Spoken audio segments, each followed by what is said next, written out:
More than 2,500 years ago, at the foothills of the Himalayas, a child was born whose awakening would change the spiritual destiny of humanity. This is the story of Shakyamuni Buddha, a human being who discovered the path beyond suffering.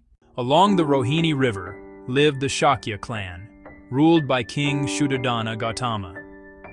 For many years, the king and Queen Maya had no child, until one night the queen dreamed of a white elephant entering her womb, a sign of great destiny.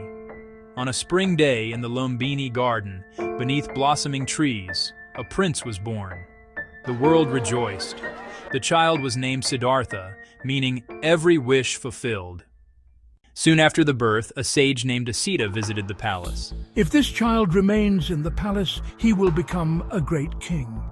If he renounces the world, he will become a Buddha, the savior of mankind. Only days later, Queen Maya passed away. The prince was raised by her sister Mahaprajapati in love and care.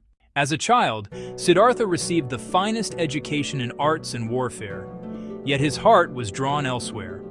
One day he saw a bird seize a helpless worm turned up by a plow. The sight pierced his heart. Do all living beings suffer like this? From that moment, the reality of suffering took root in his mind. To protect his son from sorrow, the king surrounded him with luxury. At 19, Siddhartha married Princess Yashohara. For 10 years, he lived amidst beauty and pleasure, yet sickness, aging, and death haunted his thoughts. Health fades, youth fades, life itself fades. If this is all there is, where is true meaning?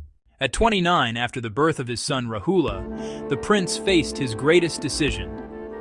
One night, while the palace slept, he left behind his wealth, his family, and his royal life. With only his horse and charioteer, he stepped into homelessness, not in despair, but in search of truth.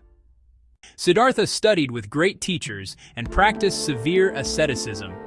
For 6 years, he pushed his body to the brink of death. Yet enlightenment did not come.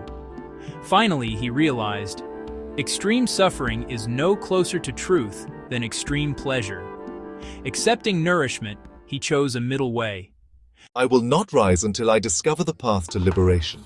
Temptations came, fear came, doubt came, but he remained unmoved. As the morning star appeared, his mind awakened completely. At the age of 35, Siddhartha became the Buddha, the fully enlightened one. The Buddha traveled across India for 45 years, teaching without distinction, kings and beggars, monks and householders. His message was simple yet profound. Suffering has a cause, suffering can end, and there is a path that leads to freedom. Shakyamuni Buddha was not a god. He was a human who awakened. His life reminds us that liberation is possible, not through belief alone, but through understanding, compassion, and wisdom.